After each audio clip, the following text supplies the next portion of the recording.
Olá, eu sou Daniel Portela, médico pediatra. Nesse vídeo a gente vai falar sobre a febre interna. Afinal, existe ou não essa febre tão, às vezes, repetida pelos pais, às vezes um conhecimento popular sobre isso? Vamos lá. Então, antes de falar, a gente vai ter que entender o que é a febre, tá bom? Assim como um aparelho aquecedor, uma geladeira possui um termostato, que é um regulador de variação da temperatura, né? Então, quando você ajusta a temperatura da sua geladeira para funcionar mais frio, mais quente, né? Dependendo do clima local, da necessidade, você está fazendo um ajuste de temperatura, porque a máquina funciona ali entre um mínimo e um máximo. O nosso corpo é a mesma coisa, tá bom? Então, o nosso corpo normalmente funciona ali entre 35,5 a 37,5 graus Celsius. Isso é a faixa de normalidade da nossa temperatura do corpo.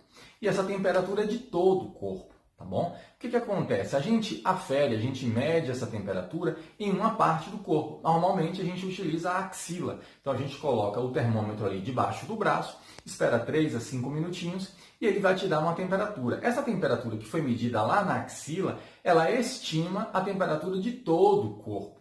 Às vezes acontece de uma parte do corpo estar mais quente, como dá uma olhada aqui nesse vídeo sobre a febre na cabeça, que na verdade não existe, mas tem uma explicação bem bacana, porque causa uma angústia nos pais ver a cabeça da criança, né, especialmente as menores de 6 meses, mais quente, às vezes é bem quente mesmo, e pode aparentar essa febre localizada e gerar dúvidas, mas tem uma explicação bem bacana sobre isso, dá uma olhada nesse vídeo. Então a temperatura é em todo o corpo, certo? O que acontece na febre?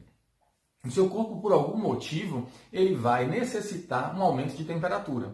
Uma infecção está acontecendo, um agente externo, uma necessidade de aumentar o metabolismo por uma defesa, algum motivo, e aí então o seu corpo, isso acontece no sistema nervoso central, mexe nesse termostato. E aí então ele passa a funcionar em temperaturas mais altas.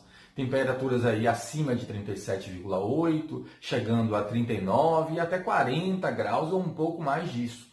Então, há um ajuste da temperatura de funcionamento. O seu corpo propositadamente ajusta para que ele funcione em temperaturas mais altas. As células vão precisar disso, as enzimas, todos os seus órgãos estão necessitando dessa temperatura mais alta para funcionar em um novo contexto, certo? Então, e essa temperatura acontece em todo o corpo, em todas as células.